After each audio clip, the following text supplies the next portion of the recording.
जय श्री गणेश। तो आज गणेश भगवान का मेरा भजन जा रहा, बहुत ही प्यारा भजन है। आज का दिन स्पेशल है, तीज व्रत है। तो ऐसी कोई पूजा ना हो जिसमें गणेश भगवान का वंदन नहीं होता है, पूजन नहीं होता है। तो प्यारा सा गणेश भगवान का भजन जा रहा है। कैसा लगेगा आप सभी ज़रूर बताना। फेरी दाना जरिया के बार हो गौरी के लाला। फेरी दाना जरिया के बार हो गौरी के लाला। नमवा पुकारी तोरा रहिया निहारी हो। नमवा पुकारी तोरा रहिया निहारी। गणपति दर्शन दई दाए के बार हो गौरी के लाला।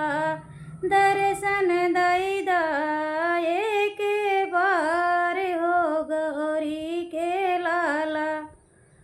नमवा पुकारी बारंबार हो गौरी के लाला। फेरी दाना जरिया के बार हो गौरी के लाला। हथवा में जल ली है ठाड़ी मंदिरिया तोहरे।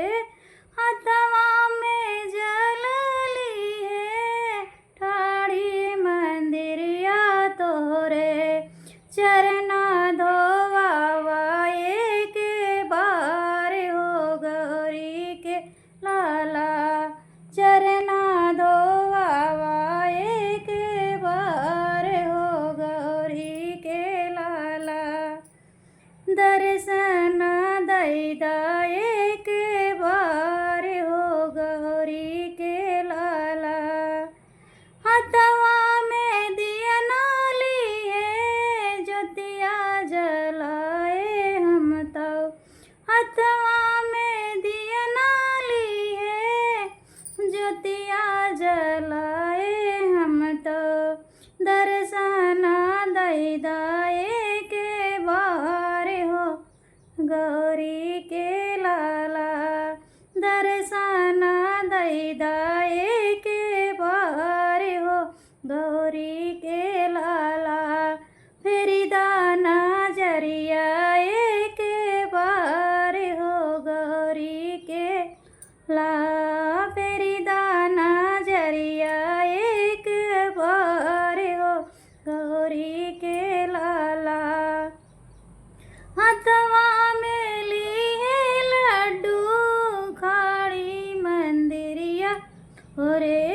हथवा में ली है लड्डू खाड़ी मंदिरिया तोरे। भोगवा लगावाए के बार हो गौरी के लाला। भोगवा लगा एक बार हो गौरी के लाला। फेरी दाना जरिया के बार हो गौरी के लाला। फेरी दाना जरिया एक बार हो गौरी के लाला। सबरे सोहागिन कराई तोरा पूजन हो। सबरे सोहागिन कराई तोरा पूजनवा। गणपति अमरा करी दा सुहाग हो गौरी के लाला। अमरा कैदा हो सुहाग हो गौरी के लाला। फेरी दाना जरिया के बार हो गौरी के लाला। दर्शन दई दाए के बार हो गौरी के लाला। नमवा पुकारी तोरा रहिया निहारी हो।